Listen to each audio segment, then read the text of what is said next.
আজকে আমি doctor SM. Khaleduzzaman, Dhaka ১৭ আসন, যেটা গুলশান, বনানী, বাসানটেক, ক্যান্টনমেন্ট, বারিধারা, মহাখালী, নিকেতন, এই অঞ্চলগুলো এটার মধ্যে আছে বাংলাদেশের অন্যতম গুরুত্বপূর্ণ আসন, যেখানে বাংলাদেশের যারা নিয়ন্ত্রণ করে, বিশ্বের সঙ্গে যারা নাম মিলিয়ে চলে, ডিপ্লোম্যাটিক জোন এবং ক্যান্টনমেন্ট সবগুলো এই এলাকায়।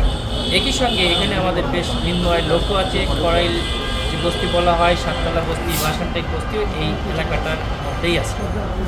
তো বাংলাদেশকে বিশেষভাবে যারা নিয়ন্ত্রণ করে তার 80% লোকই প্রায় এখানে বসবাস করে।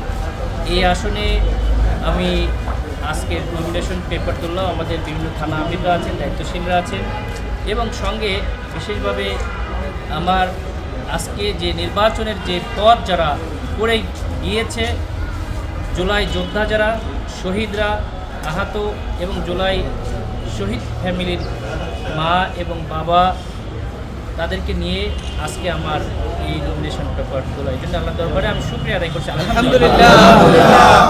মহান রব্বুল আলামিন আমাদেরকে দীর্ঘ পরিক্রমার পরে, বিশেষভাবে গেল 17 বছর যে দামি নির্বাচন, যে গুন্ডা পান্ডার নির্বাচন, যে রাতের ভোটের নির্বাচন হয়েছে, এই নির্বাচন থেকে এদেশের মানুষের জন্য নির্বাচনের পথ করে দিয়েছিল জুলাইয়ের একটা চেতনা বা জুলাইয়ের একটা আশা, একটা আকাঙ্ক্ষা।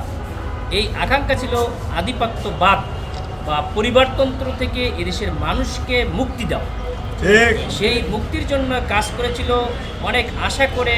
ইন্টেরিয়াম গভর্নমেন্টকে মানুষ একটা তাদের উপরে দায়িত্ব দিয়েছে, কিন্তু আধিপত্যবাদের বিরুদ্ধে আবার যে সংগ্রাম করে যাচ্ছিল আমাদের যে হাদি ভাই, তার শহীদ হয়েছেন তিনি। এটা এই জাতিকে, সাধারণ মানুষকে মারাত্মকভাবে আহত করেছে। আমরা ভবিষ্যতে এই যে নতুন জেনারেশন আর জুলাই যোদ্ধাদের উপরে কোনো আঘাত, এটা কোনো ক্রমে সহ্য করবে। আপনারা দেখেছেন হাদি ভাইয়ের জানাজার মাধ্যমে এদেশের জেনারেশন, এদেশের সাধারণ মানুষ কিভাবে বাংলাদেশকে চায় সেটা প্রকাশ করেছে। কিন্তু দুঃখজনক হলেও সত্য, কিছু মিডিয়া এবং রাষ্ট্রীয় প্রশাসন যন্ত্র নতুন করে আবার সেই ফ্যাসিস্টের আমল ফিরিয়ে আনার জন্য পায়তারা করছে। বাংলার জনগণ, এদেশের নিউ জেনারেশন বর্তমানে প্রায় 5 কোটি ভোটার। জুলাই শহীদরা চলে গিয়েছে, আহতরা এখনো এক হাতে হারিয়েছে, কিন্তু আর এক হাত নিয়ে কিন্তু আজকে নমিনেশন পেপার তোলার সঙ্গে চলে আসে। এক পা হারিয়েছে কিন্তু আর এক পা নিয়ে কিন্তু চলে আসছে। এক চোখ হারিয়েছে কিন্তু আর এক চোখ নিয়ে চলে আসছে। তারা তাদের 2টা চোখ, 2টা পা, 2টা হাত দিয়ে হলেও এই দেশে মানুষের গণতন্ত্রের যে তাদের যে ভোটাধিকার, তারা আদায় করেই ছাড়বে ইনশাআল্লাহ। রাষ্ট্রযন্ত্রের যারা দায়িত্বে আছেন, তারা 5ই আগস্টের আগে কি ধরনের কাপুরুষ ছিলেন, সেই স্মৃতিকে অল্প দিনের মধ্যে ভুলে যেন না। নতুন করে ফ্যাসিস্ট আমলকে ফিরিয়ে আনার জন্যে তোষামদিতে আপনারা লিপ্ত হয়ে যেন না। সত্যিকারের জনগণের পালস বুঝে এদেশের সুষ্ঠু নির্বাচনকে সহায়তা করুন, নইলে এদেশের জনতা তাদের আবার তাদের অধিকার ফিরিয়ে আনার জন্য নতুনভাবে নেমে যাবে। সেই জুলাইয়ের স্মৃতি আর চাই না।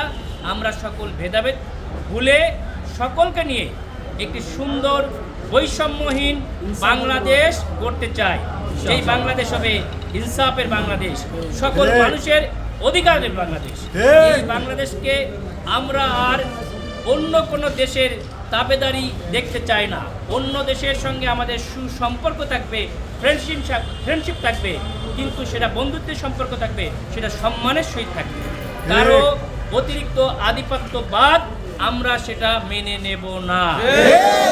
আমরা আশা করি আগামী নির্বাচনের মাধ্যমে এদেশের জনগণই বিজয়ী হবে ইনশাআল্লাহ। কোনো দল, অন্য কোনো দেশ বা কোনো পরিবার বিজয়ী হবে না, হবে না, হবে না ইনশাআল্লাহ। আগামীর বাংলাদেশ একটি সুন্দর বৈষম্যহীন বাংলাদেশ, গণমানুষের বাংলাদেশ, এই আশা রাখি।